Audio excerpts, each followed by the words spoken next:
ధర్మో రక్షతి రక్షితః.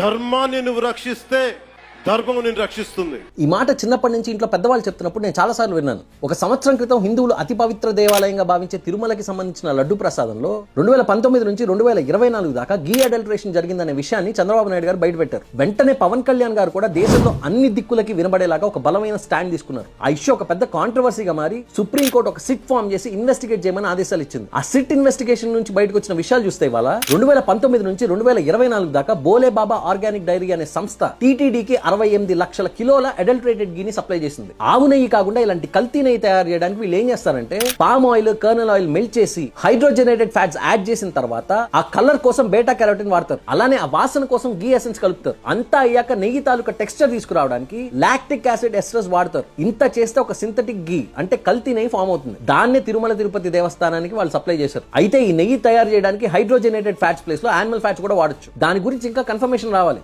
ఎందుకంటే సిట్ రిపోర్ట్ ఇంకా పూర్తిగా బయటికి రాలేదు. అండ్ ఈ బోలేబాబా డైరీని 2022లో టీటీడీ బ్లాక్ లిస్ట్ చేసినా సరే వీళ్ళు పేర్లు మార్చుకుని 2024 దాకా కూడా గీ సప్లై చేశారు. మనం ఇక్కడ అడగాల్సిన ప్రశ్నలు ఏంటంటే 2022లో వాళ్ళని బ్లాక్ లిస్ట్ చేసినప్పుడు 2019 నుంచి 2022 దాకా వాళ్ళు కల్తీ నెయ్యి సప్లై చేస్తున్నారనే విషయం మీకు తెలిసినప్పుడు ఆ విషయాన్ని మీరు ఎందుకు పబ్లిక్ నోటీస్ లోకి తీసుకురాలేదు? ఒకటి, 2024లో ప్రభుత్వం మారినప్పుడు వీళ్ళు కల్తీ నెయ్యి సప్లై చేస్తున్నారని కొత్త ప్రభుత్వం పసిగట్టగలిగినప్పుడు మీరు 2022 నుంచి 2024 దాకా ఎందుకు పసిగట్టలేకపోయారు? మీరు ఇది కావాలని చేసి ఉండాలి, లేదంటే కల్తీ నెయ్యి అని తెలిసిన కమిషన్ తీసుకుని కరప్షన్ చేసి వాళ్ళని వదిలేసి ఉండాలి. ఇదేది కాకపోతే ఇది ప్రసాదమే కదా, పెద్ద విషయం కాదని పట్టించుకోకుండా వదిలేసి ఉండాలి. ఏదేమైనా సరే ఇదంతా కూడా వైసీపీ హయాంలోనే జరిగింది. వాళ్ళని మనం అకౌంటబుల్ ఉంచి తీరాల్సిందే. అండ్ ఈ ప్రాబ్లమ్ ని మనం కేవలం వైసీపీ దగ్గర ఆపేయకూడదు, ఒక మెట్టెక్కి ఆలోచించాలి. కల్తీ జరుగుతుందన్న విషయం బయటకు వచ్చిన వెంటనే చాలా మంది లిబరల్స్, నా తోటి సెక్యులర్ వాదులు, కొంతమంది ఇంటెలెక్చువల్స్ ఎందుకు ఈ ఇష్యూని పొలిటికలైజ్ చేస్తున్నారని మాట్లాడారు. కానీ పవన్ కళ్యాణ్ గారు గనక ఆ రోజు గట్టిగా స్టాండ్ తీసుకుని మాట్లాడి ఉండకపోయి ఉంటే the left and pro YCP media would have easily manipulated this issue into a simple political conflict between TDP and YSRCP. ఏమన్నా అంటే ఇంటాలరెన్స్ ఎక్కువైపోతుంది అంటున్నారు. మెజారిటీ తాలూకా ఎమోషన్స్ కావు,